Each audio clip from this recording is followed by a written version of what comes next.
ಒಂದೂರಲ್ಲಿ ಒಂದು ಚಿಕ್ಕ ಹುಡುಗ ಇರ್ತಾನೆ. ಒಂದು 10 to 12 ಇಯರ್ಸ್ ಏಜ್ ಇರುತ್ತೆ. ಆ ಮಗುಗೆ ಬೆಲ್ಲ ಅಂದ್ರೆ ತುಂಬಾ ಇಷ್ಟ. ಸೊ ಯಾವಾಗ್ಲೂ ಬೆಲ್ಲ ತಿಂತಾನೆ ಇರ್ತಾನೆ. ಸೊ ಅವ್ರ ಅಪ್ಪಂಗೆ ಯೋಚನೆ ಆಗುತ್ತೆ. ಎಷ್ಟು ಹೇಳಿದ್ರು ಅವನು ಕೇಳ್ತಾನೆ ಇರಲ್ಲ, ಬೆಲ್ಲ ತಿಂತಾನೆ ಇರ್ತಾನೆ. ಆವಾಗ ಅವ್ರ ಅಪ್ಪ ಏನ್ ಅನ್ಕೊಳ್ತಾನೆ, ಸರಿ ಹೇಗಿದ್ರು ಬುದ್ಧ ಇದಾರಲ್ವಾ, ಅವ್ರು ಹೇಗಿದ್ರು ಮಹಾಜ್ಞಾನಿ. ಸೊ ಅವ್ರ ಹತ್ರ ನನ್ನ ಮಗನ್ ಕರ್ಕೊಂಡು ಹೋದ್ರೆ ಸೊ ಅವ್ರು ಹೆಲ್ಪ್ ಮಾಡ್ತಾರೆ ಬಿಡ್ಸಕ್ಕೆ ಅಂತ ಅಂದ್ಬಿಟ್ಟು ಯೋಚನೆ ಮಾಡ್ತಾನೆ. ಸರಿ ಮಗನ್ ಕರ್ಕೊಂಡು ಬುದ್ಧ ಹತ್ರ ಹೋಗ್ತಾನೆ. ಸರಿ ಬುದ್ಧ ಆ ಮಗುನೆಲ್ಲ ಮಾತಾಡಿಸಿ ಸರಿ ಅವ್ರ ಅಪ್ಪಂಗೆ ಹೇಳ್ತಾರೆ, 1 ತಿಂಗಳಾದ್ಮೇಲೆ ಬಾಪ, 1 ತಿಂಗಳಾದ್ಮೇಲೆ ನಾನು ಏನು ಮಾಡ್ಬೇಕಂತ ಹೇಳ್ತೀನಿ ಅಂತ ಹೇಳ್ತಾರೆ. ಸರಿ ಅವ್ರಿಗೆ ಅವ್ರ ಅಪ್ಪಂಗೆ ಆ ಮಗು ಅವ್ರ ಅಪ್ಪಂಗೆ ಕನ್ಫ್ಯೂಸ್ ಆಗುತ್ತೆ.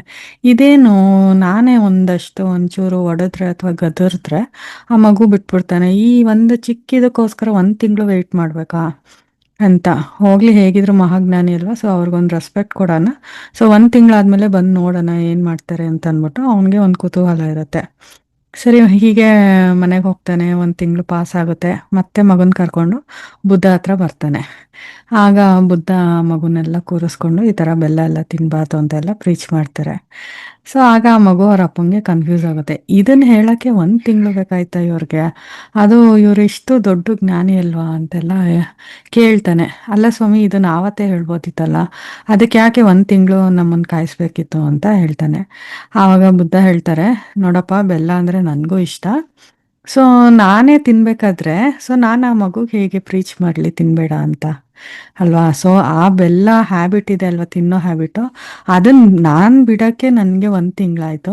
ಅದು ಬಿಟ್ಟ ಮೇಲೆ ನೋಡು ನಾನು ಆ ಮಗುಗೆ ಹೇಳ್ತಾ ಇದ್ದೀನಿ ತಿನ್ಬೇಡ ಅಂತ ಹೇಳಿದ್ರು. ಸೊ ಅದನ್ನೇ, so moral of the story ಏನು ಬರುತ್ತೆ ಅಂತಂದರೆ, ನಾವು ಯಾರಿಗೆ ಒಂದು ಪ್ರಿನ್ಸಿಪಲ್ ಹೇಳಲಿ, ತತ್ವ ಹೇಳಲಿ, ಸೊ ಅದನ್ನು ಫಸ್ಟು ನಾವು ನಮ್ಮ ಲೈಫಲ್ಲಿ ಅಳವಡಿಸ್ಕೋಬೇಕು. ಸೊ ಆವಾಗೇ ಅದಕ್ಕೆ ವ್ಯಾಲ್ಯೂ ಇರುತ್ತೆ. ಸರಿನಾ?